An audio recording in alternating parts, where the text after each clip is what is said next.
All right, so GameStop. So, number one, it's kind of weird because this isn't really a gaming story, but we're going to cover it because it pretty much has dominated all of the gaming news. And just to give a disclaimer up front, we're not financial, legal, or taxation advisors. Our discussion does not constitute financial, legal, or taxation advice. We've not taken into account your objectives, financial situation, or needs. Before making any financial investment decisions regarding what is discussed, you should seek independent financial, legal, and taxation advice. Part of like what we say, it's quite strict in Australia around financial advice and anything that could be constituted as such. So like I thought maybe like the first part of this story, like maybe we could just explain like what is actually going on, because I remember Mike was really keen to talk about the story, and I kind of really didn't look into it, and I just thought, it's just people really trying to bump up a stock, whatever, who cares about this? But there's actually a really interesting dynamic that's happening here. So um maybe I'll start with a few of the fundamentals. So do you guys like, you'd understand the stock market and like buying stocks, that's pretty like basic, but you can actually Yeah, it's so basic. Yeah, I do it in my sleep. Yeah, totally. No, but I'm just saying, like, the concept is probably clear to everyone. I guess that's like we'll have that as a starting point. So the stocks, and they go up and down depending on the financial health of the company. So mostly like how much money does it make, and the stocks will go up in price. But you can also, as an institutional investor, so you can't generally do this as a retail investor like you and I, but as an institution, you can generally actually do what they call shorting a stock. So shorting a stock essentially means you're taking exposure on the downside of the stock. So the way you do it mechanically is, and it's kind of weird the way it happens, is just say you, Mike, have GameStop stock, right? I I wish I actually did. borrow the stock from you. So I take possession of the stock, but I'm borrowing it. So I'm going to give it back to you. And just say, I'm going to borrow it for, a week, and I'm going to pay you a certain amount of money because you've let me borrow it. So I take that stock and I think that stock's going down. So I immediately sell it on the market. So just say it's trading at $10. So I sell it and then it goes down to $5 in a week. I buy it off the exchange for $5 and I give you your stock back because I borrowed it. And then I've made $5 because it started at 10 and then I've bought it back at 5, right? That's actually the best explanation I have ever heard on this. How could you not? Yeah. I was So trying to figure out how it all works. there's a lot of jargon, right? So Yeah. it gets more complicated than that, because what ends up happening is it's not as simple as I'm borrowing off you and just selling it and doing all those things. You actually hold collateral and you also have a virtual exposure. So it's like as the stock starts to go down, it's already like I'm already making money, so I can kind of consolidate some of my position. Now with stocks, when I buy stocks, the most I'm going to lose is the $10. If I buy GameStop at $10, the most I could lose is $10. And the stock could go up to theoretically millions of dollars, right? So the upside is like astronomical and the downside is fixed. Now, the issue with short selling, and partly why they don't allow it for retail investors. Good call, sweetie. I started now. It's okay. I got to back up. So the reason why they don't allow this for retail investors is because when you short a stock, essentially what happens is you are taking infinite downside risk. So you know how I was saying, if I buy a stock at $10 and I could lose all the $10, that's all I could lose. It's fixed. If I'm shorting the stock, think about it. If I'm shorting it and it's $10, so I borrow it from you, Mike, and then I sell it on the exchange for $10.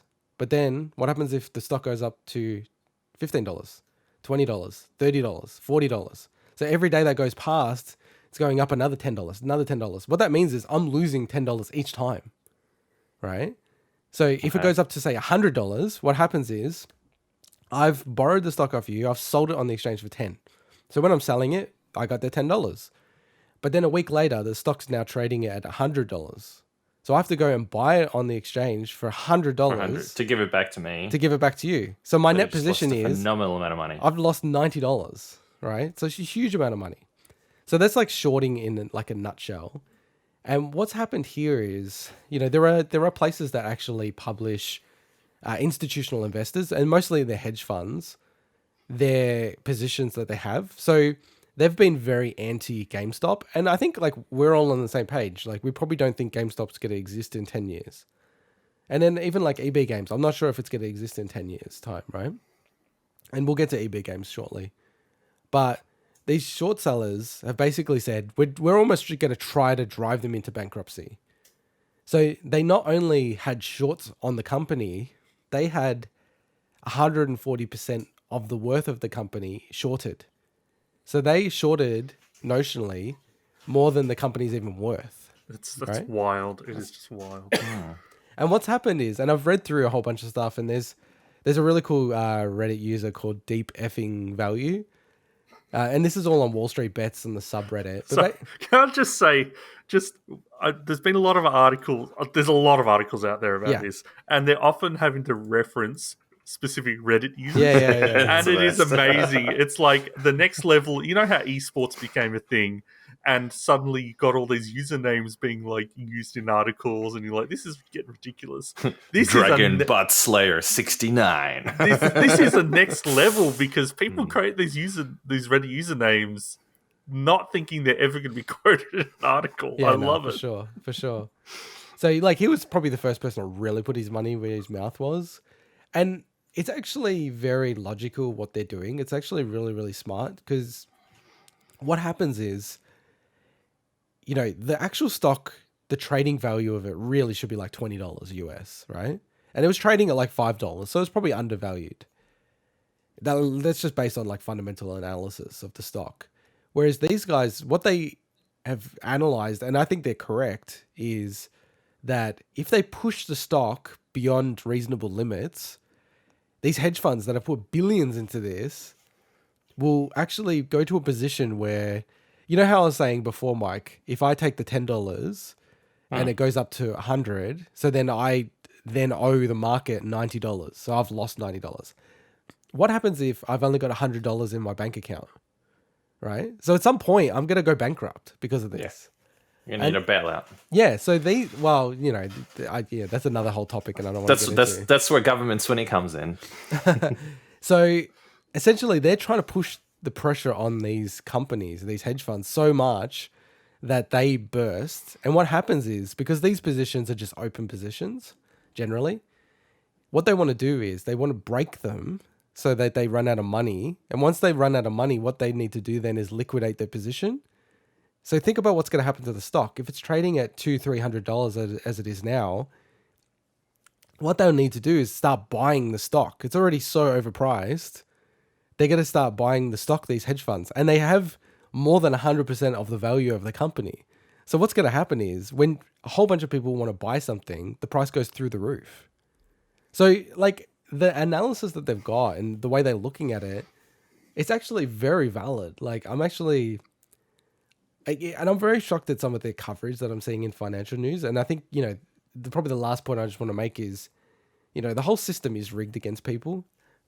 And I've worked in the financial system, right? But it's very much, hedge funds. I've worked at places like that. Like you can do whatever you want, essentially.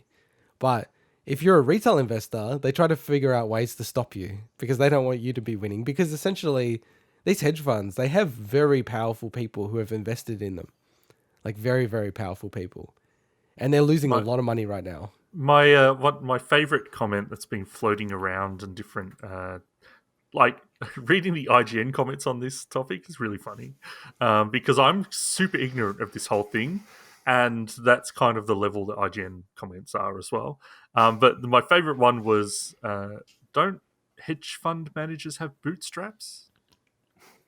Pick them up by the bootstraps. I love it. That's because I'm kind of I don't really have a position on this in general, but I'm always a fan of the little person being able to have some power, to rebalance things. And if that is the case here, then I'm all for it. Well, like what I am a huge believer of is that if you have a game, and I'm not even against the hedge funds or anything like that, but if you have a game, it should be everyone can play by those rules. Huh. But essentially what they're doing now is they're changing the rules on people. So what they've done is they've actually, so the main way that people are investing in GameStop, because it is just regular people generally, they do it through an app called Robinhood, which is like no commission stock investment app. But they actually shut the ability for people to buy GameStop and then put like, downward pressure on the price because of that. But they allowed people to sell the positions on GameStop. I think they also started to do it with some of the other stocks that people were. They have, and then it was AM. limited to 5, and then I think 1, I believe, a single stock. So yeah. And I did listen to the statement from the I guess the I don't know if it's the CEO or the head of Robinhood, and I can't tell if there's truth to it or not. I don't know. Would be so many inner workings and behind the scenes stuff going on that you could see that there could be pressure, but I don't know. Yeah, the Vlad guy. I mean, like that guy, he's in serious strife. So the Robinhood is going to go public shortly, but he's in big trouble because I watched all of his interviews and it's very hard to see his position and how it actually makes logical sense. I think if he said, because other exchanges have said, we don't have the liquidity to trade. So that makes sense. And I don't want to go down this whole rabbit hole, but essentially, when you buy something in the store, and nowadays like in Australia, it pops up on your account instantly. Whereas with stocks, they still trade at a settlement of like T+2, T+3. So essentially means you do the trade, but you don't get the stock until 2 or 3 days later. Like it actually gets exchanged, right? Because they don't use a blockchain or anything like that. So it's not instantaneous. So essentially, when a whole bunch of people are buying, they're at a point now because the price is going up so much and it's just kind of being a bit crazy, or volatile is the word that they use, that they can't guarantee that they're actually going to be able to even like front up the money for it. So like if he came out and said, the Vlad guy, we just don't have the liquidity to do it, I'd be like totally on board with that. It makes sense. And if you sell, it's fine to allow people to sell because when you're selling, you don't have to front up money, right? Whereas when you buy, you do. But he said there is no liquidity problem. He was very adamant. There's no liquidity problem. And then the weird thing was the next day they got an emergency $1 billion loan of cash, like a line of cash. It's just like, it doesn't really like add up at all, like on his end. So I think that guy's in actual trouble, like from what he said. I think even the SEC's said they're going to investigate Robinhood. And So the most important question I have for this is how does this affect Reggie? He is actually referenced as, because when I was looking through their analysis on Wall Street Bets, like why people should be positive about GameStop, one of them is Reginator. Reginator is a reason to be positive.